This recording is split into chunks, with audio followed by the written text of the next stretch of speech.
What no one tells you about the day the house goes quiet.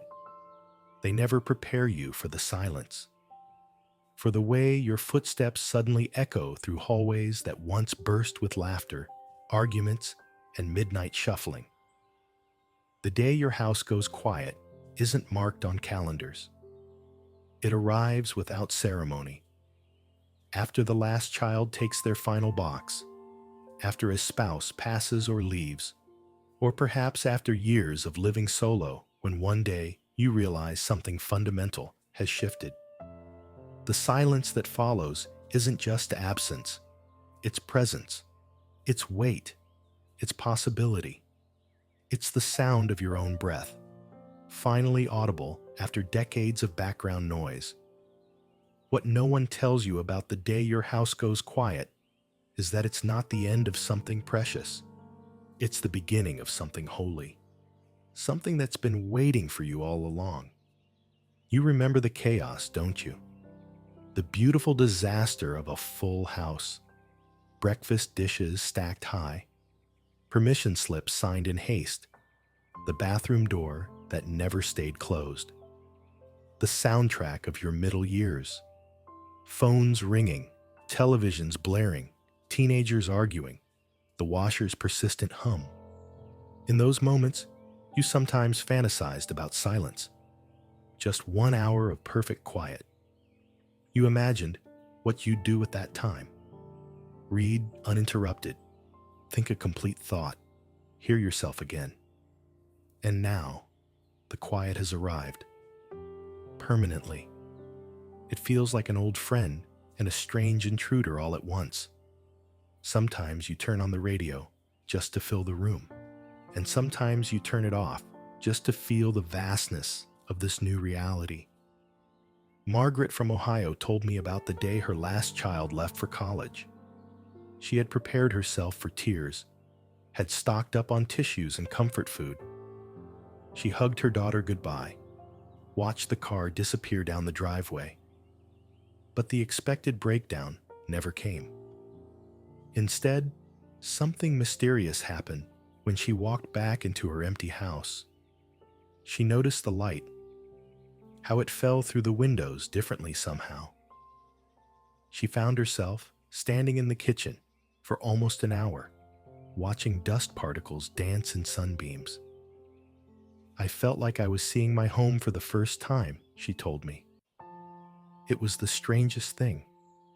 I'd lived there for 22 years, but I'd never truly seen it. Robert's story is different. After his wife of 43 years passed, he couldn't bear the silence. He kept the television on day and night, talked to himself while cooking, even played recordings of his wife's voice just to hear something familiar. I was running from the quiet, he admitted. Then one morning, 6 months later, the power went out. No TV, no radio, no distractions. Forced into silence, Robert sat on his porch and watched a thunderstorm roll across the valley. In that moment, he said, I heard her again. Not her voice, but her presence. In the silence, I found her waiting for me. Then there's Elaine, who never married, never had children.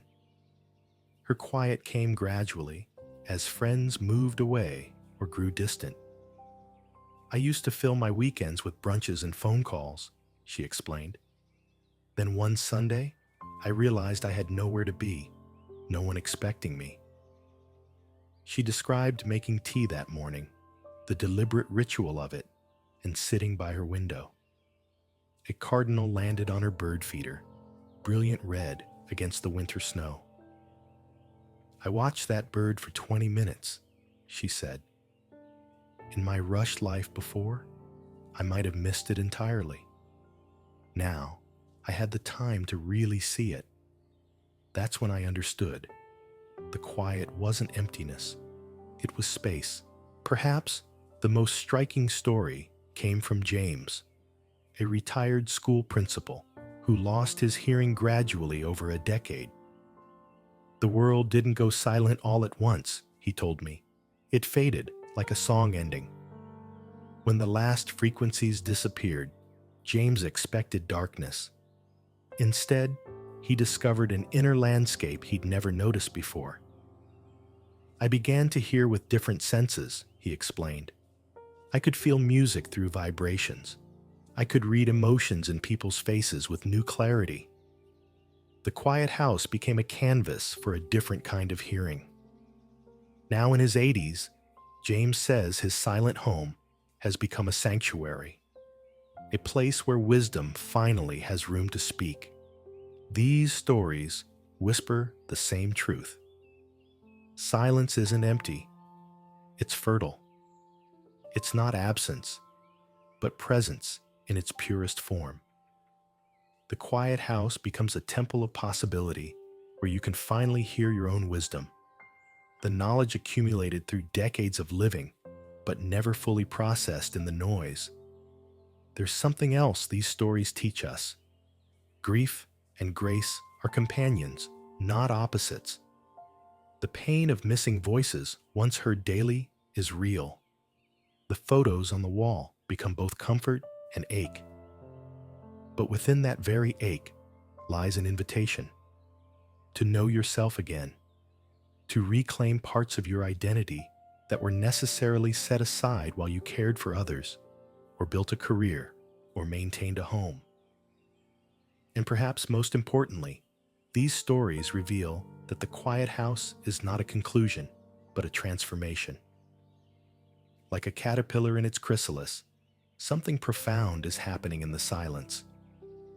The person who emerges from this quiet metamorphosis carries the same memories, but holds them differently, with both reverence for what was and curiosity for what might still be.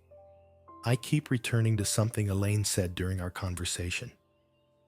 She told me, for 70 years, I defined myself by the noise I could make in the world. My accomplishments, my relationships, my busy schedule. Now, in the quiet, I'm learning what remains when all that falls away. She paused, her eyes filling with unexpected tears. And what remains is something far more precious than I ever imagined. The silence isn't empty at all. It's full of me. The me I never had time to meet. Perhaps we've misunderstood silence all along.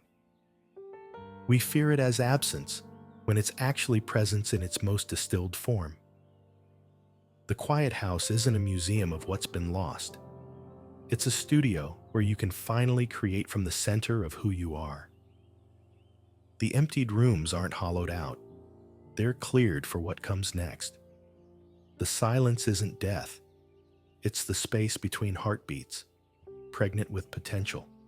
Tonight, as you move through your quiet rooms, try touching the silence with new fingers. Feel its texture, its warmth, its invitation. Listen not just with your ears, but with your whole being. What you may discover is that the day the house goes quiet isn't the day something precious ends. It's the day something sacred begins. The quiet has been waiting for you. And in its gentle embrace, you might just find yourself waiting too. If you found meaning in this reflection, you might also find comfort in our video, Finding Your Voice After Loss. When silence teaches you to sing again, sometimes our greatest strengths emerge from our deepest silences.